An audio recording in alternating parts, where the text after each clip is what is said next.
In a bustling city, there lived a pastor named Jonathan Lancaster, a man who wore the cloak of righteousness while concealing a multitude of sins.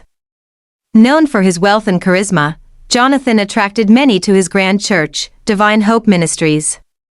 Every Sunday, the congregation gathered eager to witness the miracles he promised. With flashy shows and emotional speeches, he convinced them that he was a messenger from God.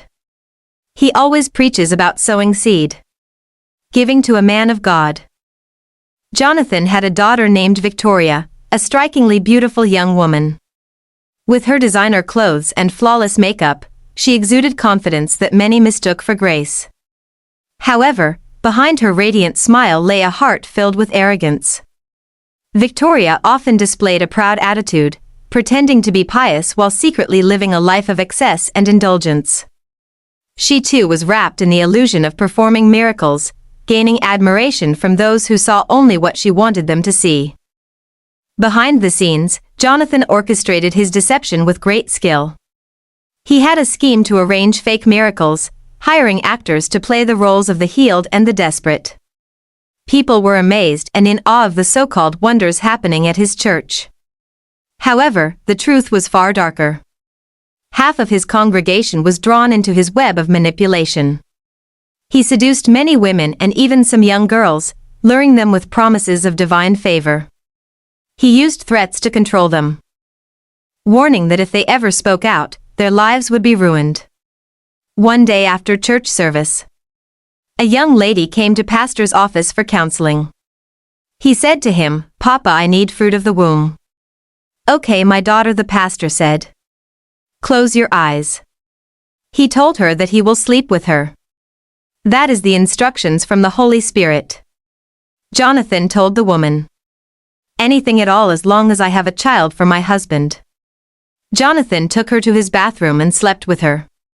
He was shouting, "Receive." As Jonathan's power grew, so did his greed. He was involved in money laundering, using the church as a cover for his illegal activities. Donations poured in while the suffering of the community grew. Jonathan lived lavishly, enjoying the luxuries of life while the people who looked up to him struggled to make ends meet. One day a church member came to meet him for help. He chased them away. "Is this place a charity home?" he asked them angrily. "Security," he shouted. "If I see them again." Victoria, riding on her father's coattails, indulged in her own reckless behavior. She became entangled with different men, searching for validation and excitement. With each encounter, she drifted further from the teachings her father preached. Her arrogance led her to think she was untouchable, but one fateful night changed everything. In her pursuit of thrills, she contracted HIV, a heavy burden that shattered her already fragile existence. "God, what have I gotten myself into?" she cried. Though she attended church every Sunday, the truth weighed down on her like a leaden shroud. She found it increasingly difficult to pretend in front of the congregation that she was the picture of health and virtue. As whispers began to circulate about both her and her father's sordid affairs, the walls of deception started to crumble. "Do you know that our pastor's daughter goes to the nightclub?" says one of the members. "I am not surprised. She pretends too much," says another person. Eventually, the truth could no longer be hidden. Authorities were alerted to the pastor's dealings and launched an investigation.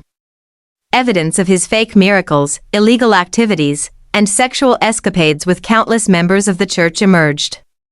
The day came when Jonathan was arrested in the very place he had preached for years. The congregation, who once revered him, stood in shock, unable to comprehend the betrayal from the man they had placed their faith in. "I can't believe this. Daddy G.O." Jonathan faced a long list of charges: fraud, abuse, and exploitation. As the trial progressed, testimonies from the women he had wronged flooded the court, revealing the true nature of a man who had once been seen as a spiritual leader. He was found guilty and sentenced to life in prison, leaving his family and community in devastation. His properties were seized by the authorities. Victoria was left with nowhere to go.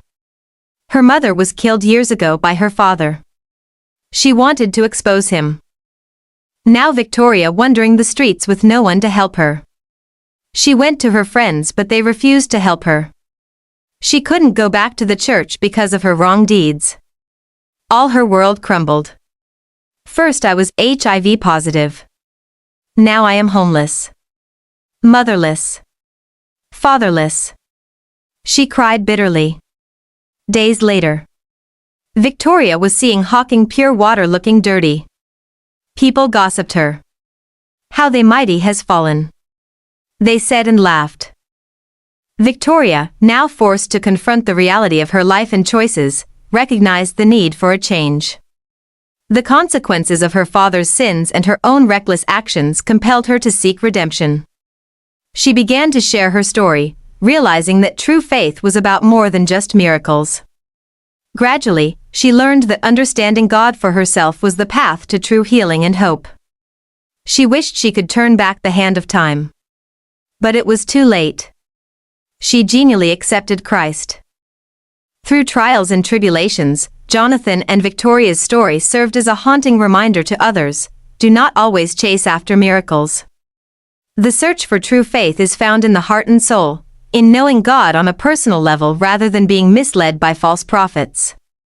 In the end, the community began to heal, learning to build their faith on truth instead of deception, for the journey to God is one of personal understanding and genuine connection.